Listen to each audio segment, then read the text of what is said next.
الله في الدنيا والآخرة وأعد لهم عذابا مهينا. وقال رسول الله صلى الله عليه وسلم: من رأى منكم منكرا فليغيره بيده فإن لم يستطع فبلسانه فإن لم يستطع فبقلبه وذلك أضعف الإيمان أو كما قال عليه الصلاة والسلام. কর্তৃক আয়োজিত বাৎসরিক সমাপনী অনুষ্ঠানের সম্মানিত সভাপতি সাহেব, বিজ্ঞ বিচারক মণ্ডলী, সুদক্ষ পরিচালক, আমার মাথার সমস্ত বাচ্চাটিতে ও আমার বাংলার দূর-দূরান্ত থেকে আগত এলাকার ছোট ছাত্র ভাইরা, সবাইকে জানাই আমার পক্ষ থেকে আন্তরিক মোবারকবাদ ও অভিনন্দন। দারুল মুবারক থেকে আমাদের যে মুসলিমকে দায়িত্ব করে দেওয়া হচ্ছে তা হলো আল্লাহর নবী উজ্জ্বলভাবে আমাদের দায়িত্ব। আল্লাহ তাআলা চাইলে এই বিষয়ের উপর কিছু আলোচনা করার চেষ্টা করব ইনশাআল্লাহ তাআলা। প্রিয় উপস্থিতি, আজ আমি এখানে দাঁড়িয়ে এক বিভিন্ন কিভাবে আগুনকে, কারণ আমাদের জীবনের সবচেয়ে মূল্যবান জিনিস হচ্ছে আল্লাহর সম্মান, নবীর সম্মান, কোরআনের মর্যাদা এবং দ্বীনের পবিত্রতা। এগুলিকে আঘাত করা অবস্থা আজকাল অনেক দেখা যায়, কোনো কথার মাধ্যমে, কোনো লেখার মাধ্যমে, কোনো প্রকাশ্যে অপমান করার মাধ্যমে।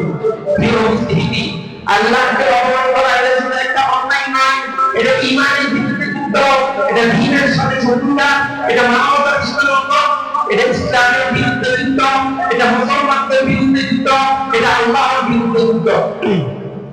প্রিয় উপস্থিতি, ওই আল্লাহকে অপমান করা, যিনি আমাদেরকে সৃষ্টি করেছেন, যিনি আমাদেরকে জীবন দান করেছেন, যিনি আমাদেরকে প্রমাণ করেছেন, যিনি আমাদেরকে দিতেন, যিনি অসুস্থ সুস্থতার মালিক, ওই সৃষ্টিকর্তার বিরুদ্ধে গেলে যাওয়া, যিনি আসমানের মালিক, ওই সৃষ্টিকর্তাকে অপমান করা, যিনি জমিনের মালিক, ওই সৃষ্টিকর্তাকে নমস্কার, যিনি আশা অধীনের মালিক, এটা সামান্য অপমান নয়, এটা গুরুতর অন্যায়।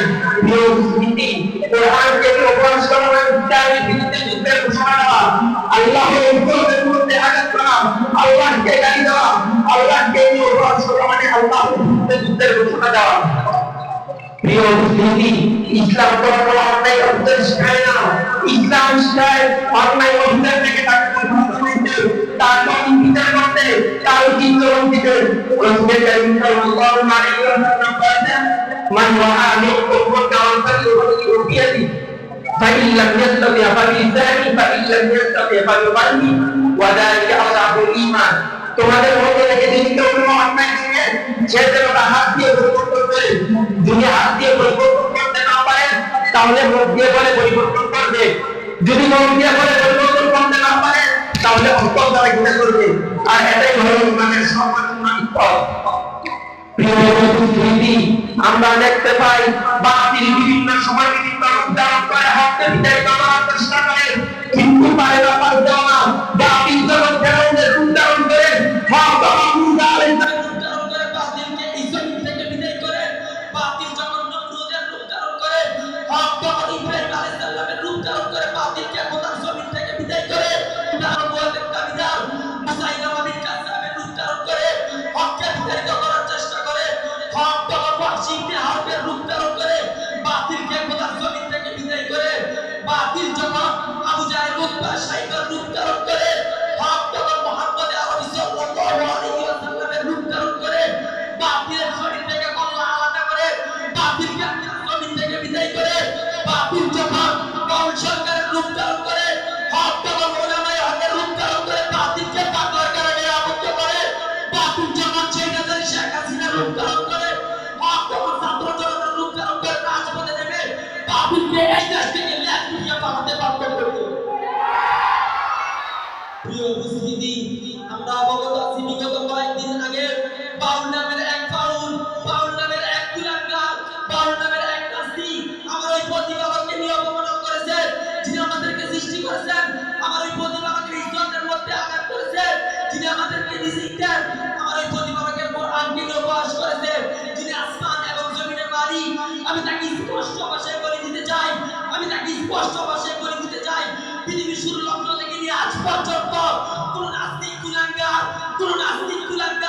নবীকে গালি দিয়ে নবীর বিরুদ্ধে কথা বলে, আল্লাহকে গালি দিয়ে আল্লাহর বিরুদ্ধে কথা বলে, আল্লাহর ইজ্জতের মধ্যে আঘাত করে খোদার জমিনে টিকে থাকতে পারেনি, দুনিয়া টিকে থাকতে পারবে না।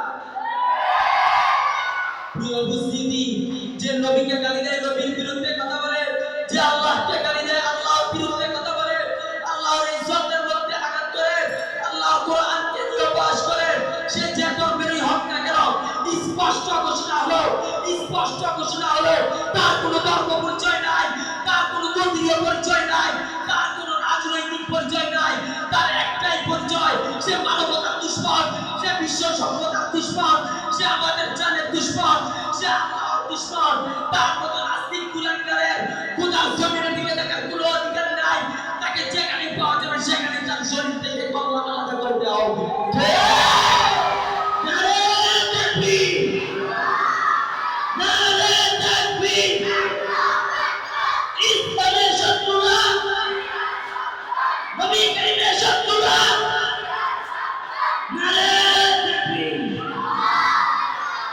উপস্থিতি, অবশেষে আমি বলতে চাই, খোদার কসম, যদি কল্লা দিতে হয় কল্লা দিয়ে দিব, যদি বুকের তাজা রক্ত জমিনে ঢেলে দিতে হয় তাহলে বুকের তাজা রক্ত জমিনে ঢেলে দিব। সমুদ্র লাল রক্তে পরিণত হবে, প্রয়োজনে মায়ের বুক খালি হবে, বাবা সন্তান হারা হবে। যদি দরকার হয় আবার ওই সামলা যন্ত্র কায়েম করবো, মাথায় কাপড়ের কাপড় বাঁধবো। তবুও কোনো নাস্তিক কুলাঙ্গার নবীকে গালি দিয়ে নবীর বিরুদ্ধে কথা বলে, আল্লাহর ইজ্জতের মধ্যে আঘাত করে, কোরআনকে নিয়ে উপহাস করে, এই জমিনে আশিনা রাসূল জীবিত থাকতে, আল্লাহর সৈনিকদের মুখে এক ফুটে রক্ত থাকতে, ওই সমস্ত নাস্তিক কুলাঙ্গার খোদার জমিনে জীবিত থাকবে, তা কখনোই হতে পারে না।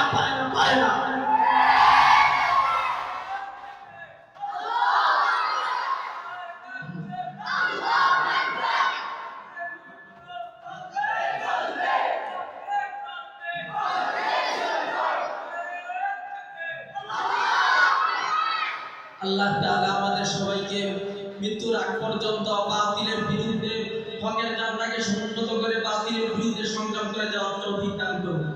আমিন।